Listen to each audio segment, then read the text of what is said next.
Did you know that St. Luke's University Health Network, based in the Lehigh Valley, Pennsylvania, has been recognized by the U.S. government as the highest performing health system in the United States for quality? You heard right. St. Luke's #1 recognition affirms our status as the top leader among the most respected healthcare providers in the nation, including Houston Methodist and the Mayo Clinic.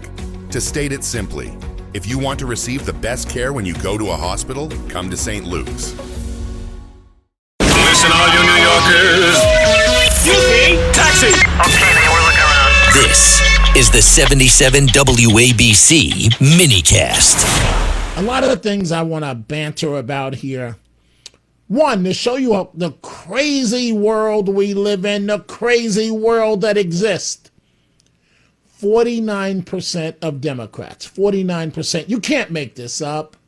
49% of Democrats, according to a Fox poll, believe that recent assassination attempt on the life of the President of the United States, all because of this Trump derangement syndrome, 49% of Democrats believe that it was staged. You look, 52% said that it was real, 30% says that it was staged, and 18% say that they were unsure. If you look at the Democrat side, though, 49% of Democrats say that it was staged. 31% say it was real. And then 21% say it's unsure. GOP, 79% real, 10% staged, 11% unsure.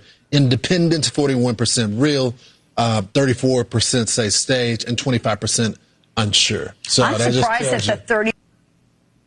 So 49% of Democrats think that this was made up, that it was staged. Hey, sir, you run past Secret Service, shoot an officer in the chest, have bullets fly at you. The First Lady startled, whisked away with the president. The Vice President's whisked away, and it was staged. Huh? 800-848-9222. I dealt with this in the midnight hour, and I hope it doesn't fall into the Islamophobia category. But frankly, I don't care, to be honest, folks. And I'm going to repeat it because it's important that we do so. I think that we've been sweeping this problem under the rug, but it's time that we deal with it before it deals with us, before it's the other way around. I couldn't live in Dearborn, Michigan. I couldn't do it. And I've been to Michigan about 5 or 6 times delivering speeches. I couldn't do it. And when I was there, I didn't see the heavy Muslim presence. But I guess because when I travel somewhere to speak, I often say hit it, quit it, and gone. Literally, that's what I do. I'm in town, my rental car, driving to the location where I'm speaking, heading back to the airport, and I'm gone back to New York. I hope that I don't land in one of those runways at LaGuardia where they have a pothole on the actual runway. That wouldn't really be a good look, right, folks? Or to have some nut jumping over a fence to run on the runway that's swallowed by the engine. Oh, can you imagine what that looks like? But the seriousness of what I'm talking about, right? The prayer calls.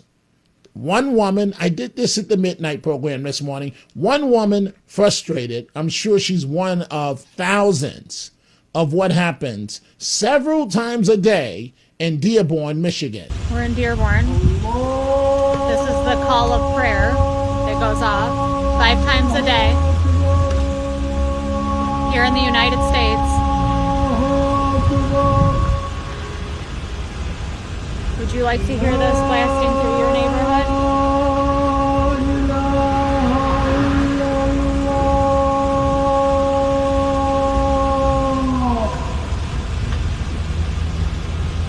They don't have a choice of whether they hear this or not.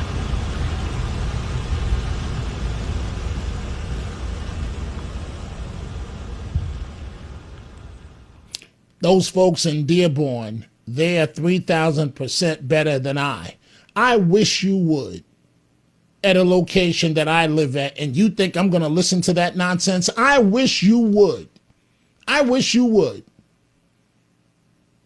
I would have the police there every day until they threatened me to stop calling the police. I would do everything, every elected official, and of course, as I said this morning, I would be headed to court. There is no way that I would tolerate living near that. None.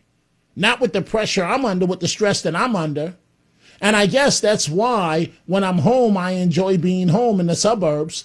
So I woke up this morning and Bambi and the mother and her two children, I opened the front door and Bambi, and they were there, up in Rockland County right now. That event is set to begin with President Trump.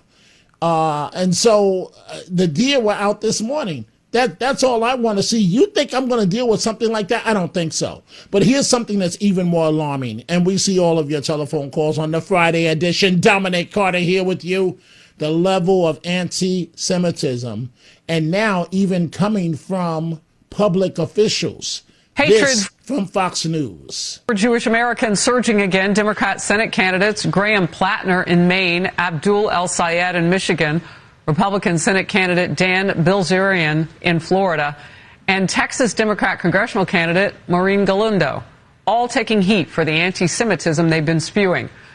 The Democrat Galindo, who I just mentioned, threatened to jail, quote, American Zionists in ICE detention centers. Here's House Speaker Mike Johnson on it. They are electing and sending people through these primary processes to run for Congress who are openly about Marxists and anti-Semites and have crazy positions on all these really important issues facing the country. And so it's wrong, folks. It's absolutely wrong.